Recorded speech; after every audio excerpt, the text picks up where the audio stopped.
बिस्मिल्लाहिर्रहमानिर्रहीम। आज के पैगाम यानी तारीख़ व ज़िक्र शहदाए करबला के हवाले से सिलसिले को जारी रखते हुए कल हम बात कर रहे थे इब्न ज़ियाद की कूफ़ा की गवर्नरशिप के बारे में, जो उसे ख़त यज़ीद ने भेजे थे उसके बारे में हमने बात की थी। अब बात आ रही है कि इब्न ज़ियाद जो है वो कूफ़े की तरफ रवाना हुआ है और कूफ़ा में दाखिल हो रहा है। बात मैंने कल यही बताई थी कि इन कैरेक्टर्स को भी समझने की ज़रूरत है। जब हम करबला की हिस्ट्री को समझते हैं कि इनके जहनों में भी क्या चल रहा था, क्या चालें इन लोगों ने चली, किस तरीके से उन्होंने मुजाहिदीन को या जो इमाम हुसैन अलैहिस्सलाम के साथी उनको किस तरह से ट्रैप करके उन्होंने शहीद किया है। अब इब्न ज़ियाद जो है वो कूफ़े की में उसकी आमद हो रही है। उसने कूफ़े में आने के लिए सबसे पहला काम ये किया, उसने अपना भेस बदला, यानी एक शरीफ सरदार का भेस उसने बदला था और अपने चेहरे पर निकाब डाल दी थी, ऐसे कि जैसे वो शो करना चाहता था कि वो हज़रत इमाम हुसैन अलैहिस्सलाम के रूप में दाखिल हो रहा है। उसके पीछे वजह ये थी कि वो ये देखना चाहता था कि वो कौन लोग हैं जो इमाम हुसैन अलैहिस्सलाम के साथी हैं। उसको वैसे मालूम नहीं हो सकता था, उसने ये चाल चली और जब वो कूफ़े में दाखिल हुआ है तो उसका बहुत ही अच्छा वेलकम किया गया। लोग ये समझते रहे कि ये नवासा रसूल हैं जो कि कूफ़े में तशरीफ़ ला रहे हैं। उन्होंने मरहबा किया, वेलकम किया उनको, इब्न ज़ियाद को, लेकिन गलत फहमी की बिना पर। उसके बाद यानी इस तरह से क्या होने लगा कि जो उसके जासूस थे इब्न ज़ियाद के, उन्होंने उन लोगों को स्पॉट करना शुरू किया कि वो कौन लोग हैं जो कि इमाम हुसैन अलैहिस्सलाम का साथ दे सकते हैं या दे रहे हैं या उनके साथी हैं या उनके साथ शामिल हैं। और इस एक वक्त ऐसा आया कि जब ऐलान कर दिया गया कि ये अमीर शहर इब्न ज़ियाद हैं, इनको रास्ता दिया जाए, लेकिन उस वक्त बहुत से लोग ऐसे थे कि जो स्पॉट हो चुके थे, जिनको मार्क कर लिया गया था कि ये लोग जो हैं इमाम हुसैन अलैहिस्सलाम का साथ देना चाहते हैं। इस दौरान हज़रत मुस्लिम बिन अकील जो कि कूफ़ा में ऑलरेडी मौजूद थे, उन्होंने हज़रत मुख्तार सखफ़ी के घर में पनाह ली हुई थी, उनके घर में मौजूद थे।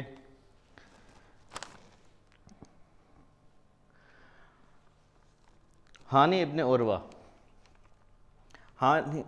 उरवा एक बहुत बड़े कबीले के सरदार थे या बहुत बड़े कबीले से ताल्लुक़ रखते थे और बहुत ही मशहूर शख्सियत थे।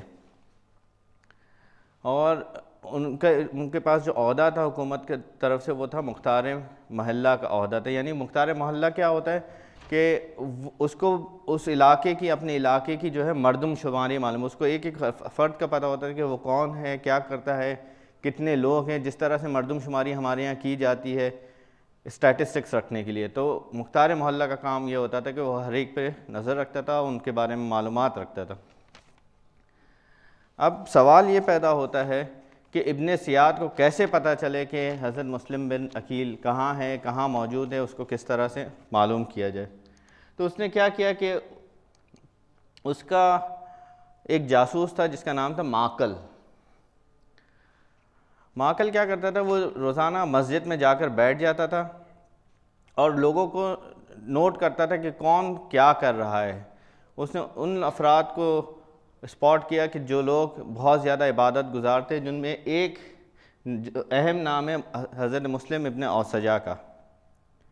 हज़रत मुस्लिम इब्न औसजा जो है वो इबादत में मशगूल रहते थे, मुनाजात करते थे, दुआएं करते थे। तो इतनी दुआएं करते थे कि उसने ये सोचा कि ये यकीनन इमाम हुसैन अलैहिस्सलाम का चाहने वाला है।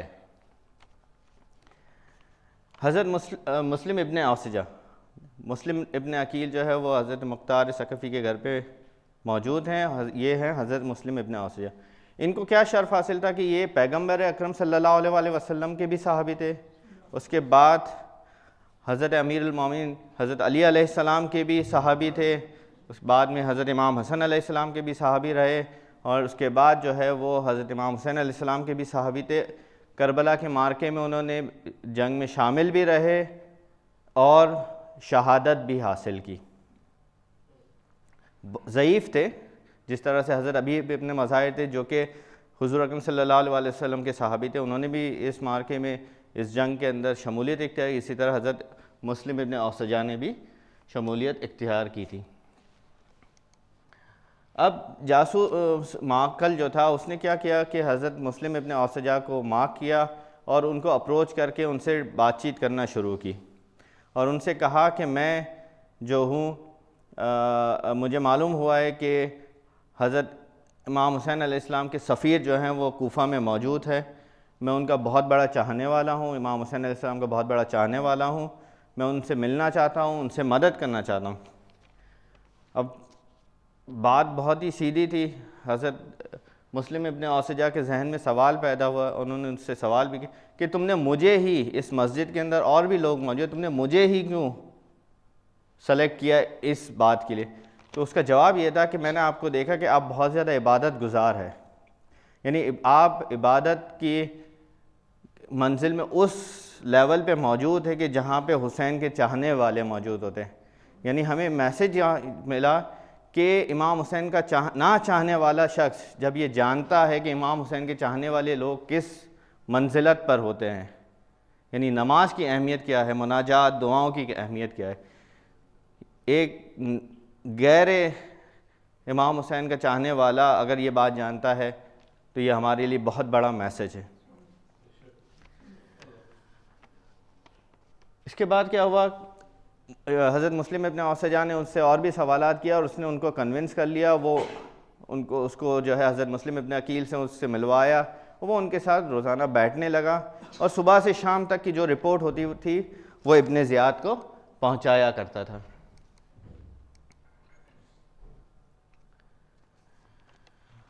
इसी दौरान अब क्या हुआ कि हज़रत हानी इब्न उरवा जो है वो एक्सपोज हो गए। वो पता चल गया उनके बारे में इब्न ज़ियाद को कि वो जानते हैं कि हज़रत मुस्लिम इब्न अकील का। हुआ ये था कि जब इब्न ज़ियाद को ये बात पता चली तो उसने हज़रत हानी इब्न उरवा को जो है गिरफ़्तार करवा लिया। एक दुरूद भेजिए पर मोहम्मद वाले मोहम्मद सल्लल्लाहु अलैहि वसल्लम।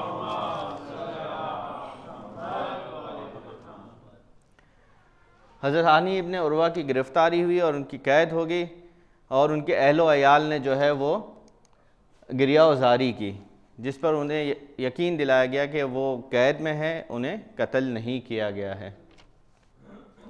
अब वक्त सिचुएशन ऐसी आ गई थी कि हज़रत मुस्लिम इब्न अकील के लिए जो है वहाँ पनाह लेना जो है, पनाह रखना जो है, कायम रखना मुमकिन नहीं था और उन्होंने इस वक्त जो है एक एक्शन प्लान बनाया। उन्होंने कहा कि अब मुझे बाहर जाना चाहिए और ऐलान करना चाहिए। वो बाहर निकले, उन्होंने ऐलान किया कि कौन लोग हैं जो मेरे साथ शामिल है। तो उस वक्त तकरीबन 4000 लोग जो हैं वो उन्होंने उस वक्त उनके हाथों पर बैअत की।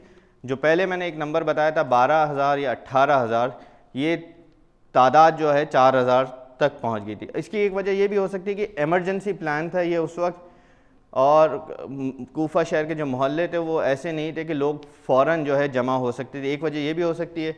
एक वजह ये भी हो सकती है कि उस वक्त कम्युनिकेशन या मीडिया जो है इतना स्ट्रॉन्ग नहीं था कि लोगों को इन्फॉर्मेशन पहुँचे कि हज़रत मुस्लिम इब्न अकील ने जो है ऐलान जंग कर दिया है या वो बैत की तलब कर रहे हैं।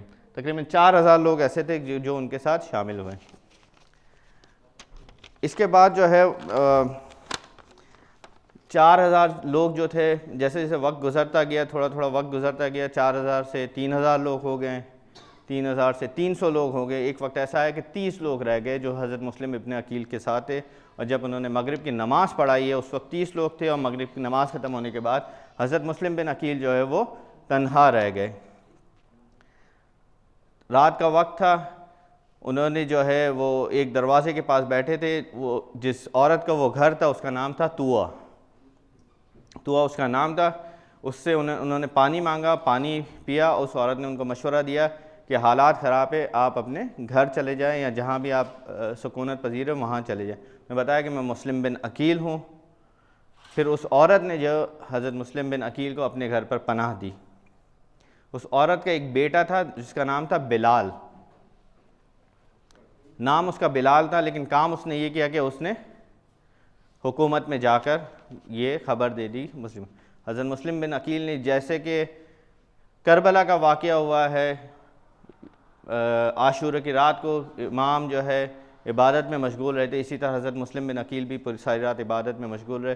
फिर वो जंग हुई और उन्होंने मर्दाना वार उनके ख़िलाफ़ जंग भी की, लेकिन उनको जो है धोखे से फंसा लिया गया और फिर उनको शहीद कर दिया गया और उनकी मैयत की भी बेहुरमती की गई। बर मोहम्मद वाले मोहम्मद सल्लल्लाहु। कल इससे आगे के हालात पर नज़र डालेंगे। आज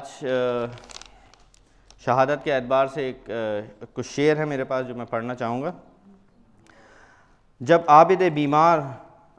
आबिद बेकस को पयाम अजल आया, दुनियाए दगाबाज की नीयत में बदल आया।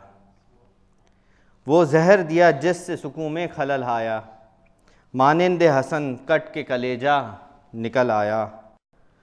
जालिम ने मरीज़े शाह दिलगीर को मारा, शब्बर की तरह दिल बरे शब्बीर को मारा।